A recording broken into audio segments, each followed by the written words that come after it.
Hey, this is Kirk Windstein from Crowbar, and you're watching Bloodstock TV. Whoa!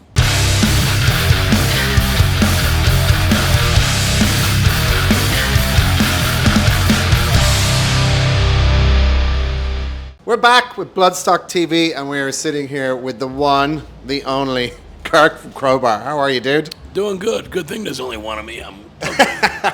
Absolute pleasure to have you, man. So, Thank you. look, welcome back to Bloodstock once again.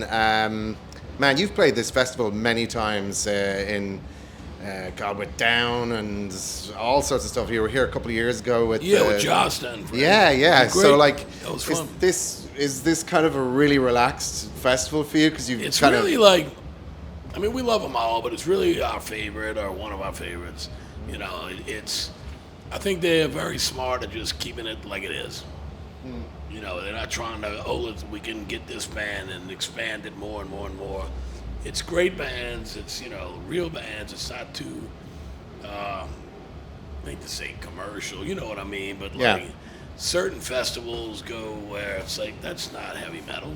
It started out as, or anything heavy, but they've got pop bands headlining and whatnot. But anyway, it is what it is. But we love it. We love it. It's amazing to have you back. Let's just talk about the last album, Zero and Below. I mean, I can't believe it's been out for almost a year and a half at this stage. Yep. God, time is been flying complete by. Since Before the pandemic. early 2020. Yeah. Right before the pandemic. So for us, it's almost old, but we've done it. This is our fourth tour overseas since March.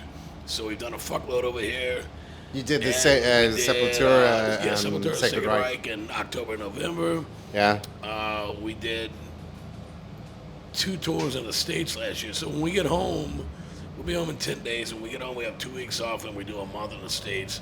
That's it for the year, and we're hoping to come back. And I can't talk about it, but we have something, over in this area. So, Okay, very nice to know. yeah, a headlining real tour, not just Okay. a few sporadic shows or a festival here and there. Oh, wow. So we'll keep our eyes open for that.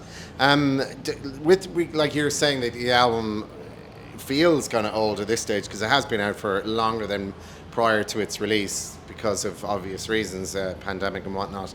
But with regards to new material, where are you with that? Are you writing or what's the story?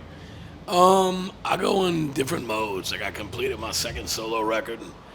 Right now, the only writing I'm really doing is with the new group I have, I Am, with Kenny and Johnny from Typo Negative and Big Todd, the original bassist for Crowbar.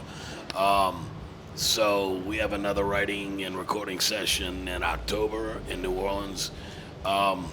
We'll do a little, I mean, the thing is we've only done, like in the States, 1 support tour and 1 headlining tour for the new record. So this will be a second headlining tour. But there's still meat on the bone, we feel. We love the record. We're very proud of it. It came out great. Great production, great songs. It reminds me a little bit more of old school shit, but it sounds, a little fresher. But so we're in no hurry. I mean, even though I'm not getting any younger, Yeah, we're none of us are. Yeah, but we're not in a hurry. We can.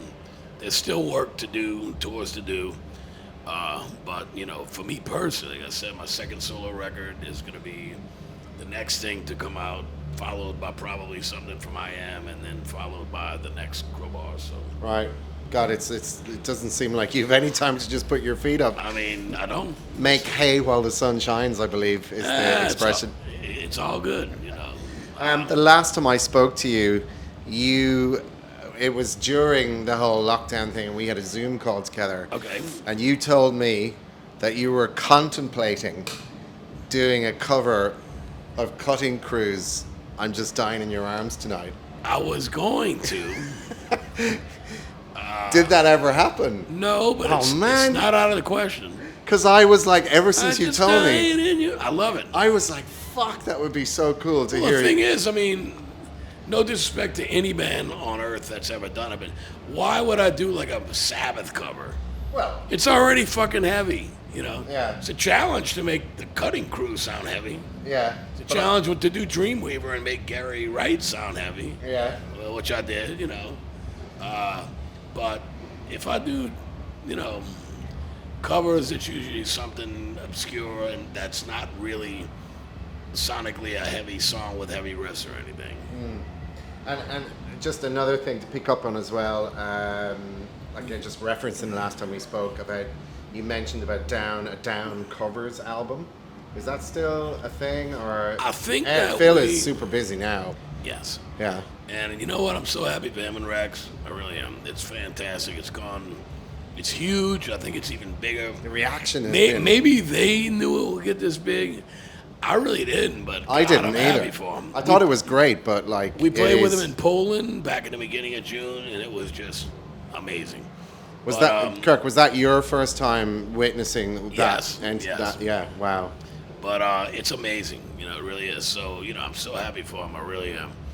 You know, like I told Philip and Rex, I'm like, you get a second shot at doing what should have happened with the brothers Absolutely. had they not passed away, so.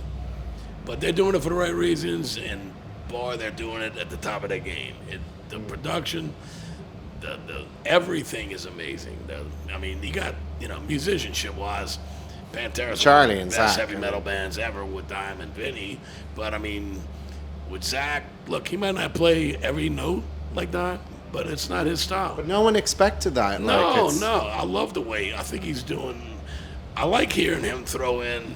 He's doing the signature solo licks, the stuff everybody hums, everybody sings, but he's throwing in his own stuff too, which it should be that way, Yeah, absolutely. So, but no, I love it. But I think at this point, Down has kind of agreed.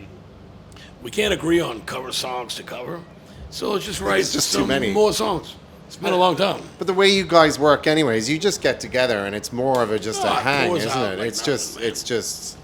If we work for 10 days in a row, we got 6 songs or something. Okay, we got another EP. Let's do it. Yeah.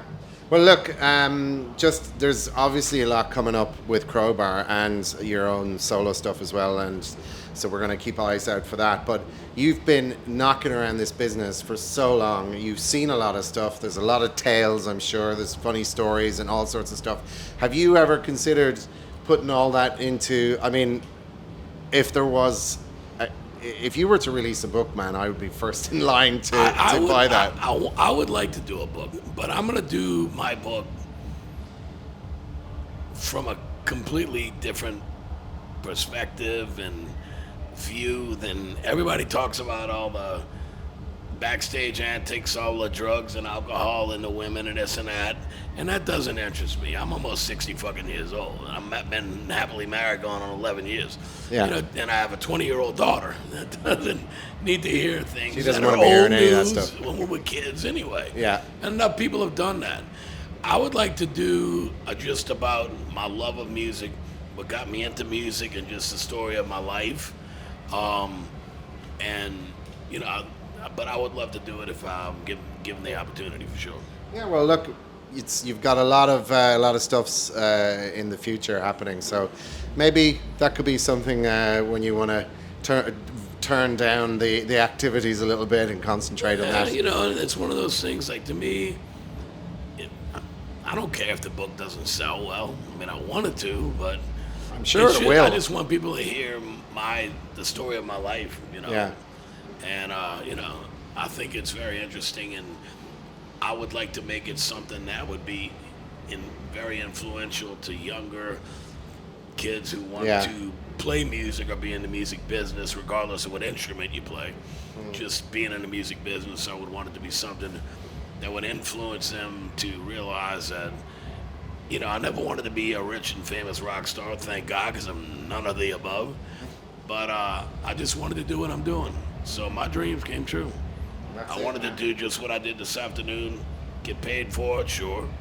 But I wanted to get up there and do what I love, is playing music that I write with my bandmates and doing what makes you happy. Perform it, yeah. And that's more important, than fame and fortune, all that bullshit. Yeah. Very good. Well said, and very true. Well, listen, thank you so much for your time. I really appreciate it. Once again, Kirk, amazing to have you at Bloodstock. I'm sure we'll see you again very soon. Sure hope. And in the meantime, everybody keep your eyes on Crowbar socials and your own stuff as well. I mean, yeah. So I don't even know what the Instagram is and shit. Yeah. I do Facebook, and it's really me. So you Well, can look- always message me, but you know. Yeah. Excellent, man. Well, thank you so much, and we'll Thank see you you. again soon. You got it, brother. Cheers.